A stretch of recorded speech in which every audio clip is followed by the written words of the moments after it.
$1.87. That was all. She had put it aside, 1 cent and then another,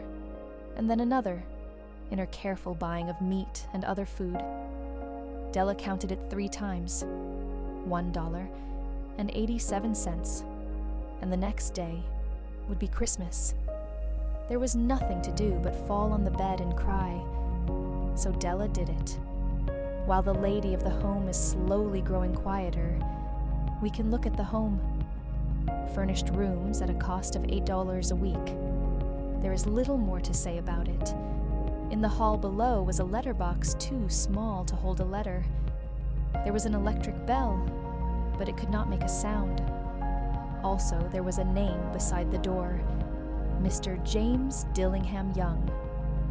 When the name was placed there, Mr. James Dillingham Young was being paid $30 a week.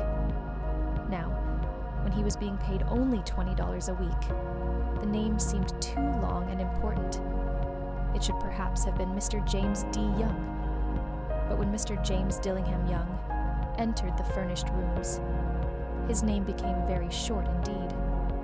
Mrs. James Dillingham Young put her arms warmly about him and called him Jim. You have already met her. She is Della. Della finished her crying and cleaned the marks of it from her face. She stood by the window and looked out with no interest.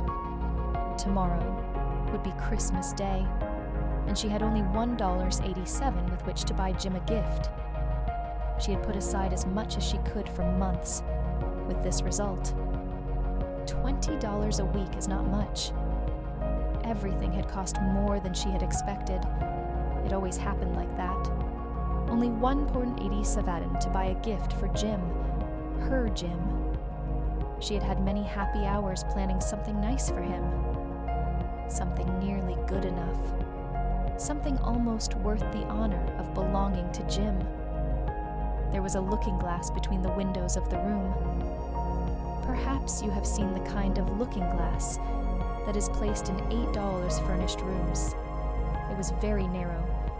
A person could see only a little of himself at a time. However, if he was very thin and moved very quickly, he might be able to get a good view of himself. Della, being quite thin, had mastered this art. Suddenly she turned from the window and stood before the glass. Her eyes were shining brightly, but her face had lost its color. Quickly, she pulled down her hair and let it fall to its complete length.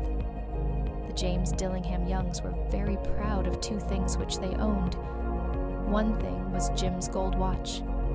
It had once belonged to his father, and long ago, it had belonged to his father's father. The other thing was Della's hair. If a queen had lived in the rooms near theirs, Della would have washed and dried her hair where the queen could see it. Della knew her hair was more beautiful than any queen's jewels and gifts. If a king had lived in the same house, with all his riches, Jim would have looked at his watch every time they met.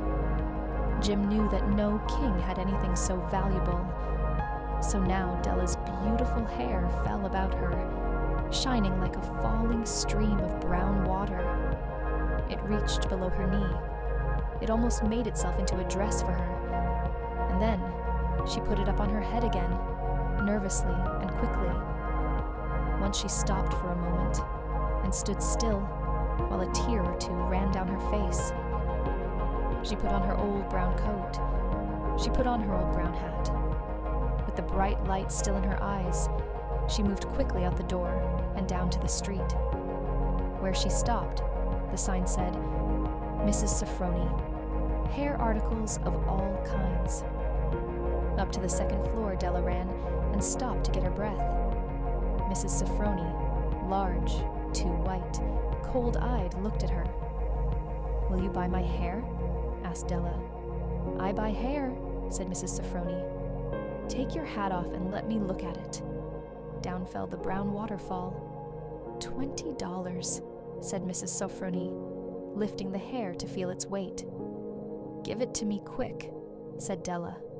Oh, and the next 2 hours seemed to fly.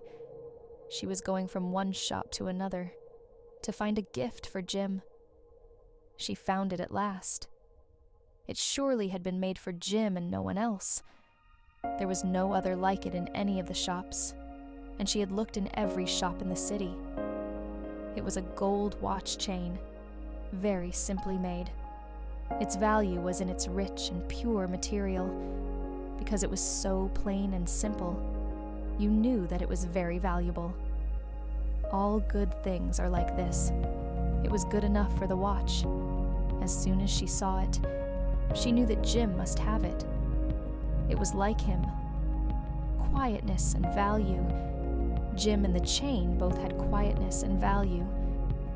She paid $21 for it, and she hurried home with the chain and 87 cents. With that chain on his watch, Jim could look at his watch and learn the time anywhere he might be. Though the watch was so fine, it had never had a fine chain. He sometimes took it out and looked at it, only when no one could see him do it. When Della arrived home, her mind quieted a little. She began to think more reasonably. She started to try to cover the sad marks of what she had done. Love and large-hearted giving, when added together, can leave deep marks. It is never easy to cover these marks, dear friends. Never easy. Within 40 minutes, her head looked a little better. With her short hair, she looked wonderfully like a schoolboy. She stood at the looking glass for a long time. If Jim doesn't kill me, she said to herself, before he looks at me a second time, he'll say I look like a girl who sings and dances for money. But what could I do? Oh, what could I do with $1.87? At 7, Jim's dinner was ready for him. Jim was never late. Della held the watch chain in her hand and sat near the door where he always entered.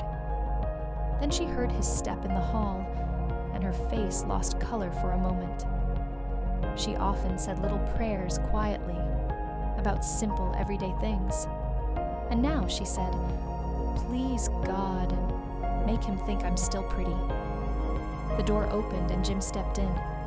He looked very thin, and he was not smiling. Poor fellow. He was only 22, and with a family to take care of. He needed a new coat, and he had nothing to cover his cold hands.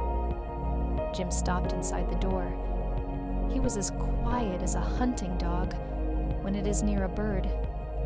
His eyes looked strangely at Della, and there was an expression in them that she could not understand. It filled her with fear. It was not anger, nor surprise, nor anything she had been ready for. He simply looked at her with that strange expression on his face. Della went to him. "Jim, dear," she cried, "don't look at me like that. I had my hair cut off and sold it. I couldn't live through Christmas without giving you a gift. My hair will grow again. You won't care, will you? My hair grows very fast. It's Christmas, Jim. Let's be happy. You don't know what a beautiful, nice gift I got for you." "You've cut off your hair?" asked Jim slowly. He seemed to labor to understand what had happened. He seemed not to feel sure he knew.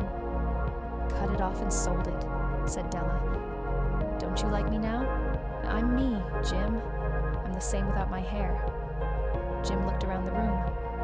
"You say your hair is gone," he said. "You don't have to look for it," said Della. "It's sold, I tell you. Sold and gone too. It's the night before Christmas, boy. Be good to me, because I sold it for you. Maybe the hairs of my head could be counted," she said, "but no one could ever count my love for you. Shall we eat dinner, Jim?" Jim put his arms around his Della. "For 10 seconds, let us look in another direction. $8 a week, or $1 million a year. How different are they? Someone may give you an answer, but it will be wrong. The Magi brought valuable gifts, but that was not among them. My meaning will be explained soon. From inside the coat, Jim took something tied in paper. He threw it upon the table. "I want you to understand me, Dell," he said. "Nothing like a haircut could make me love you any less. But if you'll open that, you may know what I felt when I came in." White fingers pulled off the paper, and then a cry of joy, and then a change to tears. For there lay the combs that Della had seen in a shop window and loved for a long time. Beautiful combs, with jewels, perfect for her beautiful hair. She had known they cost too much for her to buy them. She had looked at them without the least hope of owning them, and now they were hers, but her hair was gone. But she held them to her heart, and at last was able to look up and say, "My hair grows so fast, Jim." And then she jumped up and cried, "Oh, oh." Jim had not yet seen his beautiful gift. She held it out to him in her open hand. The gold seemed to shine softly, as if with her own warm and loving spirit. "Isn't it perfect, Jim? I hunted all over town to find it. You'll have to look at your watch 100 times a day now. Give me your watch. I want to see how they look together." Jim sat down and smiled. "Della," said he, "let's put our Christmas gifts away and keep them a while. They're too nice to use now. I sold the watch to get the money to buy the combs. And now, I think we should have our dinner." The Magi, as you know, were wise men, wonderfully wise men, who brought gifts to the newborn Christ child. They were the first to give Christmas gifts. Being wise, their gifts were doubtless wise ones. And here I have told you the story of two children who were not wise. Each sold the most valuable thing he owned in order to buy a gift for the other. But let me speak a last word to the wise of these days. Of all who give gifts, these two were the most wise. Of all who give and receive gifts, such as they are the most wise. Everywhere they are the wise ones. They are the Magi.